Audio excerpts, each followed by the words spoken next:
नमस्कार, स्वागत है आप सभी का मुद्दा आपका में। मैं हूं प्रीति सिंह। ऑस्ट्रेलिया के प्रधानमंत्री एंथनी एल्बनीज भारत के दौरे पर हैं। आज प्रधानमंत्री नरेंद्र मोदी ने ऑस्ट्रेलियाई प्रधानमंत्री के साथ व्यापार, निवेश, रक्षा और महत्वपूर्ण खनिजों के क्षेत्रों में समग्र द्विपक्षीय संबंधों को बढ़ावा देने के लिए व्यापक बातचीत की।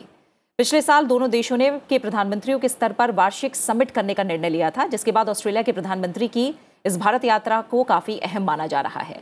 4 दिवसीय यात्रा के दौरान मंत्रियों और व्यापारिक नेताओं का एक प्रतिनिधिमंडल भी एल्बनीज के साथ भारत आया हुआ है। वार्ता के बाद प्रधानमंत्री नरेंद्र मोदी ने कहा कि दोनों देशों के बीच आपसी सहयोग के विभिन्न पहलुओं पर विस्तार से चर्चा हुई है। रक्षा, सुरक्षा, व्यापार समेत कई क्षेत्रों में हमने पिछले कुछ साल में उल्लेखनीय समझौते किए हैं, जिसमें एक दूसरे की सेनाओं के लिए लॉजिस्टिक्स सपोर्ट भी शामिल है। हमारे बीच इंडो पैसिफिक क्षेत्र में मैरीटाइम सिक्योरिटी और आपसी रक्षा और सुरक्षा सहयोग बढ़ाने पर चर्चा हुई है। सुरक्षा सहयोग हमारी कॉम्प्रिहेंसिव स्ट्रैटेजिक पार्टनरशिप का एक महत्वपूर्ण स्तंभ है। वहीं ऑस्ट्रेलिया के प्रधानमंत्री एंथनी एल्बनीज ने इस दौरान दोनों देशों के बीच की दोस्ती को मील का पत्थर बताया और कहा कि आज प्रधानमंत्री नरेंद्र मोदी और हमारे महत्वाकांक्षी व्यापक आर्थिक सहयोग समझौते को जल्द से जल्द पूरा करने पर सहमत हुए हैं। और उन्होंने कहा कि वो उम्मीद कर रहे हैं कि इस साल इसे अंतिम रूप देने में दोनों ही देश सक्षम होंगे। अगर हाल के कुछ वर्षों में देखें तो भारत और ऑस्ट्रेलिया की दोस्ती परवान चढ़ती दिख रही है। मौजूदा ऑस्ट्रेलियाई प्रधानमंत्री एंथनी एल्बनीज के भारत दौरे जो है वो इसे और मजबूती आती मिल रही है, दिख रही है। प्रधानमंत्री एंथनी एल्बनीज दूसरे ऑस्ट्रेलियाई प्रधानमंत्री हैं जो 4 दिवसीय भारत यात्रा पर आए हैं। और इससे पहले ऑस्ट्रेलिया के पूर्व जो प्रधानमंत्री हैं मैल्कम टर्नबुल भारत के साथ द्विपक्षीय संबंधों को मजबूती देने के लिए भारत आए थे। वो भारत दौरा करने वाले अपने देश के पहले नेता थे। मुद्दा आपका में आज करेंगे चर्चा कि किन मायनों में अहम है ऑस्ट्रेलिया के प्रधानमंत्री की भारत यात्रा और किस दिशा में जाते दिख रहे हैं भारत और ऑस्ट्रेलिया के संबंध। और इस पर चर्चा के लिए आज मेरे साथ मुद्दा आपका में 3 खास मेहमान जुड़ रहे हैं। मेरे साथ फॉर्मर एम्बेसडर अनिल वाधवा जुड़े हुए हैं। अनिल जी, बहुत बहुत शुक्रिया और स्वागत आपका मुद्दा आपका में। मेरे साथ foreign affairs expert doctor Shriram Chauliya इस समय जुड़े हुए हैं। डॉक्टर चौलिया, आपका भी बहुत बहुत स्वागत और शुक्रिया। मेरे साथ स्टूडियो में मौजूद है doctor Rajiv Nayan, senior fellow, Manohar Parrikar institute for defence studies and analysis. Doctor Nayan, आपका भी बहुत बहुत स्वागत और शुक्रिया। अनिल वाधवा जी, शुरुआत आपसे। भारत और ऑस्ट्रेलिया की दोस्ती के एक तरह से देखें तो 75 साल हैं जो पूरे हुए हैं और बतौर प्रधानमंत्री एंथनी एल्बनीज की ये पहली भारत यात्रा है। खास तौर से कूटनीतिक संबंधों के लिहाज से देखें तो किस तरह से नया अध्याय जुड़ता देख रहे हैं आप इस दौरे के बाद? पिछले कुछ वर्षों में भारत और ऑस्ट्रेलिया के बीच काफ़ी उन्नति हुई है बायलैटरल रिलेशनशिप में। और जैसे कि आपने बताया, ये भारत और ऑस्ट्रेलिया एक दूसरे के ऊपर ट्रस्ट और रिलायबिलिटी के ऊपर निर्भर करते हैं। क्वाड पार्टनर हैं और उनके जो ट्रेड मिनिस्टर्स हैं उन्होंने रेजिलिएंट सप्लाई चेन्स पर, जैसे कि आपने बताया, एक समझौता किया है जापान के साथ में। पर साथ साथ डिफेंस के मुद्दों पर उनकी कोऑपरेशन पिछले कुछ सालों में बहुत ज़्यादा हद तक बढ़ गई है। और दूसरे जो फील्ड हैं जैसे साइबर सिक्योरिटी है, इनोवेशन है, डिजिटल इकोनॉमी है, क्रिटिकल टेक्नोलॉजीज़ हैं और टेलीकम्युनिकेशन नेटवर्क्स हैं, इन सब पर भारत और ऑस्ट्रेलिया के बीच सहमति बनती चली जा रही है। भारत का जो डायस्पोरा है ऑस्ट्रेलिया में वो 750 मिलियन तक पहुंच चुका है और जो स्टूडेंट्स हैं भारत के छात्र वो बढ़ने वाले 92 मिलियन स्टूडेंट वहाँ पर पढ़ते हैं। तो इसके चलते जो इकोनॉमिक कोऑपरेशन एग्रीमेंट एक्टा जो साइन हुई है और जो पिछले दिसंबर में जिसका एंट्री इनटू फोर्स हुआ है, 10 साल के बाद नेगोशिएशंस के बाद ये एग्रीमेंट इसकी एंट्री इनटू फोर्स हुई है, उससे आगे भारत के निवेश में और ऑस्ट्रेलिया के निवेश में और बायलैटरल ट्रेड में बहुत ज़्यादा फर्क पड़ेगा। और एस्टिमेट्स ये हैं कि $27.5 बिलियन का जो बायलैटरल ट्रेड है वो आगे चलकर 2027 में 45 से 50 बिलियन डॉलर पहुंच सकता है। वो इसलिए है क्योंकि 96% के एक्सपोर्ट्स हैं ऑस्ट्रेलिया में, उस पर 0% ड्यूटी लग गई है, ड्यूटी ख़त्म हो गई है। और ऑस्ट्रेलिया के जो एक्सपोर्ट्स हैं भारत में वो 7 सालों में 90% के ऊपर 0% ड्यूटी लगेगी। डॉक्टर चौलिया, इस पर आपका नजरिया भी मैं समझना चाहूंगी। जैसा अनिल वाधवा जी ने भी कहा कि भारत और ऑस्ट्रेलिया के बीच जो संबंध है वो हाल के वर्षों में सबसे ज्यादा करीबी हैं, और बीते कुछ साल में जिस तरह ऑस्ट्रेलिया के साथ द्विपक्षीय रिश्ते बदले हैं, शायद ही उतनी तेजी से भारत के किसी और देश के साथ रिश्तों में सुधार आया है। 2014 में प्रधानमंत्री नरेंद्र मोदी ने ऑस्ट्रेलिया का दौरा किया तो 3 दशक में पहली बार था जब भारतीय प्रधानमंत्री कैनबरा पहुंचे थे। इससे पहले राजीव गांधी 1986 में बतौर प्रधानमंत्री ऑस्ट्रेलिया का दौरा करने गए थे। लगातार एक दूसरे के यहाँ अब नेता आ रहे हैं, जा रहे हैं, बड़े समझौते हो रहे हैं अलग अलग क्षेत्रों में। आपकी नजर में ऐसा क्या घट रहा है जो इतना बड़ा बदलाव दोनों देशों के बीच देखने को मिल रहा है? जी प्रीति, सर्वप्रथम तो देखिए भू राजनीतिक जो परिप्रेक्ष्य है वो समझना होगा कि क्यों ये इतनी तेजी से ऑस्ट्रेलिया और भारत कंधे से कंधा मिलाकर आगे बढ़ रहे हैं।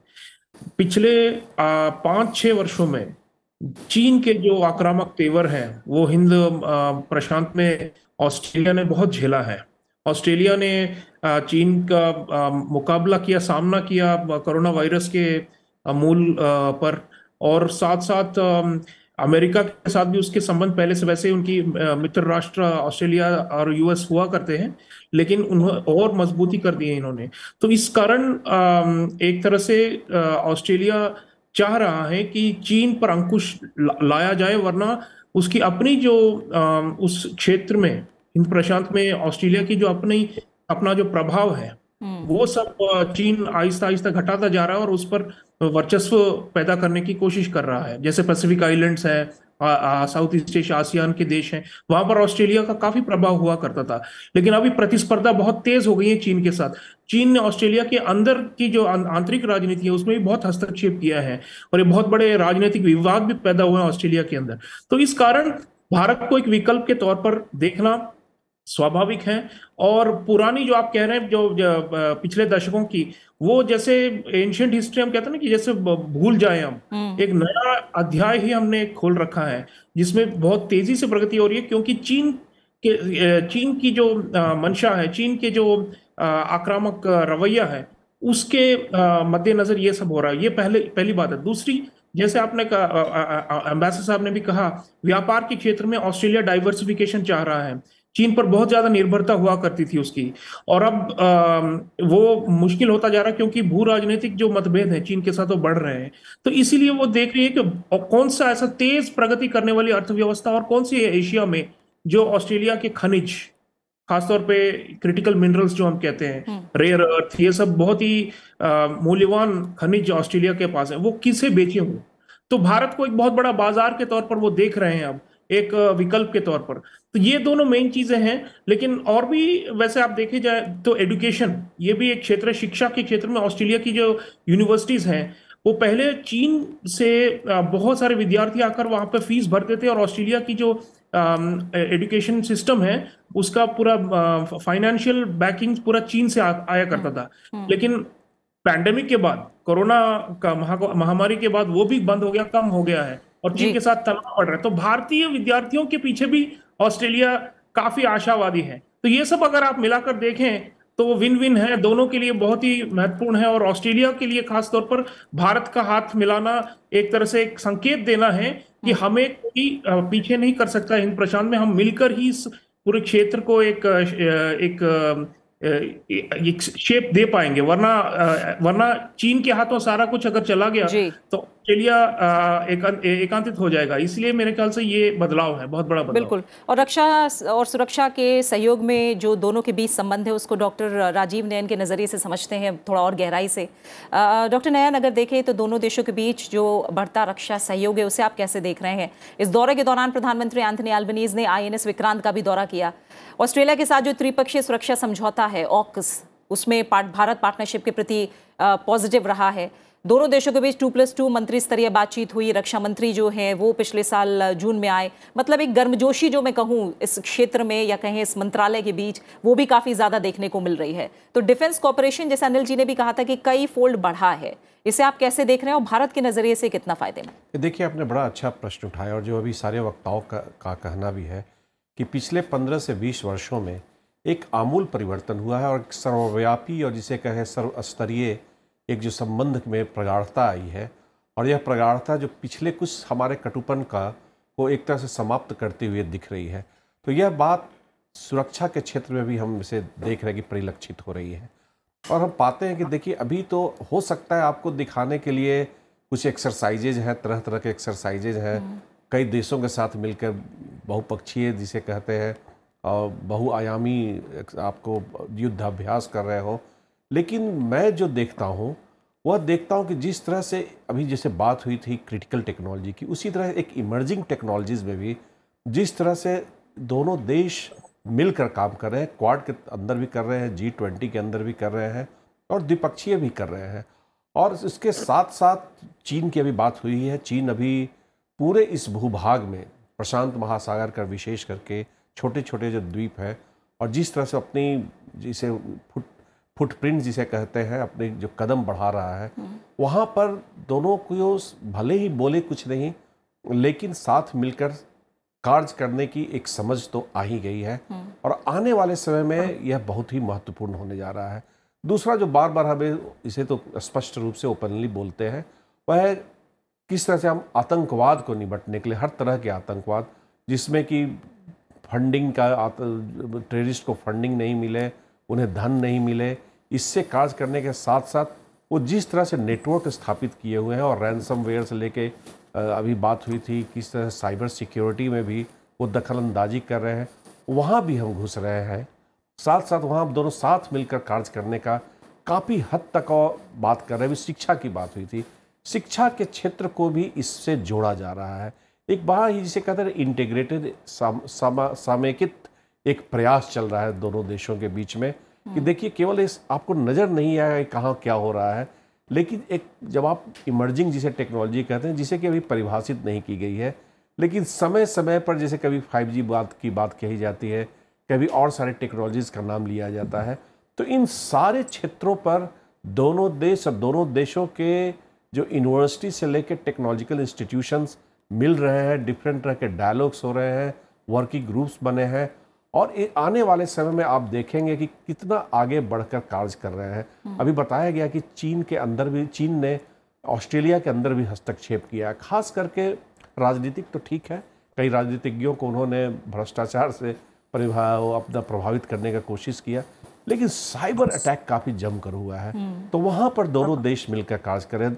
और एक बात जो आती है मैरीटाइम सिक्योरिटी की, वहाँ पर नेवल लेवल पर जो IONA जिसको कहते हैं, साथ साथ जो आयोरा की बात करते हैं, वहाँ पर भी दोनों देश मिलकर काम करते हैं, बाकी देशों के साथ भी, लेकिन आपस में भी द्विपक्षीय भी बातचीत होती है।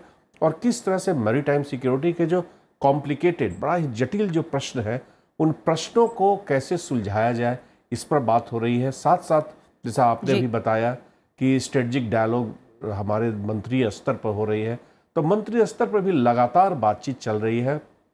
हो सकता है प्रेस रिलीज में आप पब्लिकली बहुत चीज़ें नहीं बताई जाती हैं, लेकिन जिस तरह का तकनीकी अनुभव दोनों देशों का है, मिलकर कार्य करने का एक स्ट्रेटेजिक पार्टनरशिप जिसे कहा जा रहा है, कॉम्प्रिहेंसिव स्ट्रेटेजिक पार्टनरशिप, उसमें हम इसे देखने जा रहे हैं। अभी तो आपने विक्रांत का जिक्र किया ही ऐसे, और आपने ऑकस की भी बात की। ऑकस पर भारत चुप रहा है, ज़्यादा बोलता नहीं है, लेकिन हमारे जैसे लोग हैं जो स्ट्रेटेजिक कम्युनिटी में है, वो खुलकर हम लोग समर्थन दे रहे हैं कि एक आवश्यक है, एक नया आयाम, एक नई युग की शुरुआत ऑकस से होगी और हमें इसका स्वागत करना चाहिए।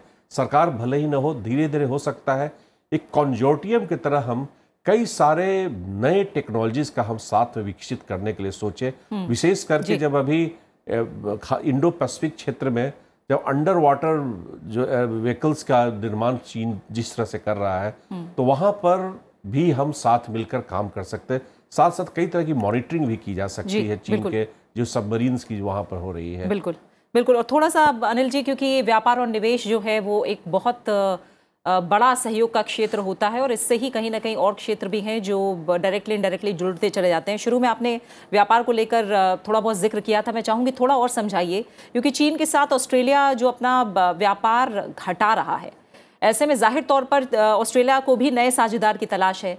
क्या ये तलाश उसे भारत के रूप में ही पूरी होती दिख रही है? ऑस्ट्रेलिया चीन को सबसे ज्यादा लौह अयस्क निर्यात करने वाला देश है और अब वो चाहता है कि अपने निर्यात को दूसरे देशों में बढ़ाए। तो हालिया समय में ऑस्ट्रेलिया और चीन के बीच व्यापार में जो भारी गिरावट दर्ज की गई है, उसका भारत किस तरह से फायदा उठा सकता है, और क्या ऑस्ट्रेलिया के लिए व्यापार का नया क्षेत्र तलाशना एक तरह से उसकी मजबूरी भी है क्या? जब ऑस्ट्रेलिया और चीन के बीच संबंध अच्छे नहीं थे, अभी बीच में हाल ही में ऑस्ट्रेलिया ने फिर से पहल करी है कि ट्रेड रिलेशनशिप को वापस उसी टूल पर लाया जाए। लेकिन 2 या 3 सालों से हम देख रहे हैं कि संबंध अच्छे नहीं होने के कारण जो एक्सपोर्ट्स थे ऑस्ट्रेलिया के चीन की ओर, उसमें गिरावट देखी गई। उस समय पर ऑस्ट्रेलिया को ज़रूर लगा होगा कि दूसरे देश इंडो पैसिफिक में उसका मार्केट बन सकते हैं, और वो देश हैं भारत और इंडोनेशिया। और उन्होंने इन दोनों देशों की तरफ तूल दिया, काफ़ी तवज्जो दिया और अपने एक्सपोर्ट्स को बढ़ाने की कोशिश करी। भारत के साथ में जो एक्टा की एग्रीमेंट साइन हुई है पिछले गवर्नमेंट के साथ में, उसके पीछे यही सोच थी कि आगे चलकर भारत एक बड़ा मार्केट बनेगा और ऑस्ट्रेलिया के जो एक्सपोर्ट्स हैं वो भारत में वो लोग बेच सकेंगे। लेकिन ये जो ट्रेड रिलेशनशिप है, इसको अगर हम ध्यान से देखें तो इसमें इन्वेस्टमेंट लेड ट्रेड रिलेशनशिप है। इसमें दोनों देशों की ओर से एक दूसरे में निवेश करना बहुत ज़रूरी है। वो इसलिए ज़रूरी है क्योंकि कमोडिटीज़ के लिए भी जो भारत को चाहिए, उसमें हमारे जो माइनिंग सेक्टर है इन पर्टिकुलर, उसमें अगर ऑस्ट्रेलिया निवेश करता है तो यहाँ की जो रिसोर्सेज हैं वो एक्सप्लॉइट हो सकेंगी, नई टेक्नोलॉजी आएगी। लेकिन ऑस्ट्रेलिया भी अपने जो कमोडिटीज़ हैं ई मोबिलिटी के लिए उनको बेच सकेगा। इसी तरह से भारत ने भी ऑस्ट्रेलिया में कमोडिटी सेक्टर में काफ़ी निवेश किया है। दोनों देशों की ओर से $20 बिलियन का निवेश हुआ है। वो इसलिए हुआ है क्योंकि ऑस्ट्रेलिया के पास रेयर अर्थ्स हैं और ऐसे कई मिनरल्स हैं जो भारत के जो प्रोग्राम्स हैं, आगे चलकर जो इम्पोर्टेंट प्रोग्राम्स बनेंगे, उसके लिए ऑस्ट्रेलिया के जो कमोडिटीज़ हैं वो बहुत इम्पोर्टेंट है। दूसरी बात, जब ड्यूटीज़ ख़त्म हो जाएंगी 7 साल में, काफ़ी हद तक जो ऑस्ट्रेलिया के एक्सपोर्ट्स हैं उनके ऊपर भी 0% ड्यूटी आ जाएगी और 5 साल में भारत की सभी एक्सपोर्ट्स के ऊपर 0% ड्यूटी आ जाएगी। तब हम देखेंगे कि जो भारत के जो एक्सपोर्ट्स हैं ऑस्ट्रेलिया में, उनमें भी काफ़ी बढ़ोतरी होगी। साथ ही साथ सर्विसेज सेक्टर में अगर हम देखें तो उसमें म्यूचुअल रिकग्निशन एग्रीमेंट्स के ऊपर काफ़ी काम हुआ है पिछले साल, पिछले 6 महीनों में इन पर्टिकुलर।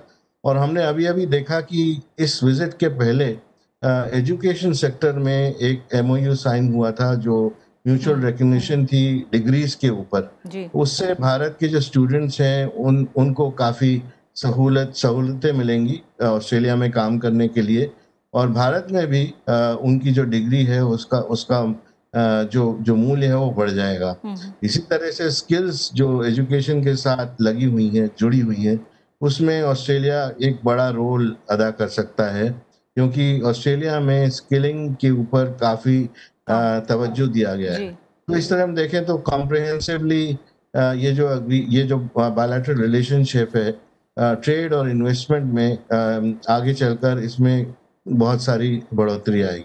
बिल्कुल डॉक्टर चौलिया, और कौन से सेक्टर्स हैं जहां आप मान रहे हैं कि काफ़ी फोकस इस बार रह सकता है और हो सकता है हमें बड़े समझौते भी देखने को मिले, क्योंकि जो प्रतिनिधिमंडल इस समय एंथनी एल्बनीज़ के साथ भारत आया हुआ है उसमें परिवहन, संसाधन, वित्त, उच्च शिक्षा, वास्तुकला और ऊर्जा के जो कारोबारी हैं वो शामिल हैं।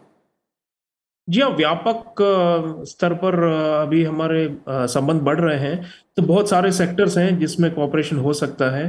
क्रिटिकल मिनरल्स की बात हो चुकी है, हमने एजुकेशन की बात कर चुके हैं हम। देखिए, एक क्षेत्रीय सहयोग की भी बात होती है हमारी कि डिफेंस से जुड़ा हुआ, वो ये है कि क्या हम जो छोटे यहाँ पर जो स्मॉल आइलैंड नेशंस जो हम कहते हैं इस क्षेत्र में, प्रशांत में, इनके लिए हम क्या कर सकते हैं मिलकर।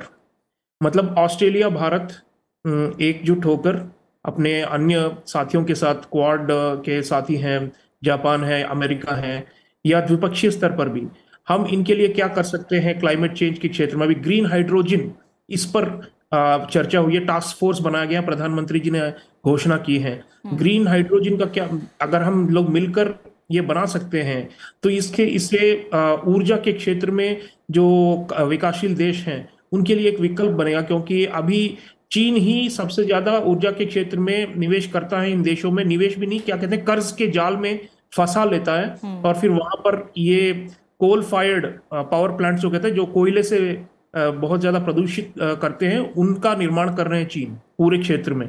तो उसका विकल्प यह है कि हम क्लीन एनर्जी जापान के साथ, ऑस्ट्रेलिया के साथ, इनके साथ मिलकर करें। तो मुझे लग रहा है कि ऐसे क्षेत्रों में भी इंफ्रास्ट्रक्चर की भी बात हुई है कि क्वाड के स्तर पर तो है ही 4 देशों की, लेकिन द्विपक्षीय स्तर पर भी अगर हम 1-2 देश चुने, मान लीजिए श्रीलंका हो गया, मान लीजिए मालदीव्स हो गए, मान लीजिए फिजी हो गए, जहां पर हमारे दोनों देशों के अच्छे संबंध है वहां पे उन देशों के साथ, उनके यहाँ जाकर हम मिलकर कोई प्रोजेक्ट्स बनाएं ताकि एक विकल्प नजर आए विश्व को कि हाँ, ऑस्ट्रेलिया और भारत मिलकर पूरे क्षेत्र को बदल रहे हैं, एक नई दिशा दे रहे हैं और उन्हें ज्यादा ऑप्शंस मिल रहे हैं। वरना ऐसा लगता है कि उनकी जो चीन पर निर्भरता है अत्यधिक है और वो निकल नहीं पा रहे उसके चंगुल से। तो मेरे ख्याल से आगे जाते हुए क्षेत्रीय सहयोग ये जो है ये बहुत ही आवश्यक है, तभी इसको सामरिक साझेदारी कह सकते हैं। अगर ये केवल दोनों पक्षों के लिए बायलैटरल बेनिफिट्स पैदा कर रही हैं लेकिन क्षेत्र को नहीं बदल पा रही है, तो फिर इसका मतलब ही क्या है कि इसको हम सामरिक कहें। तो व्यापक सामरिक साझेदारी का मतलब ही है कि हम पूरे क्षेत्र पर नजर डालें, रीजनल एंड ग्लोबल इश्यूज, इस पर भी चर्चा हुई है दोनों प्रधानमंत्रियों के बीच में।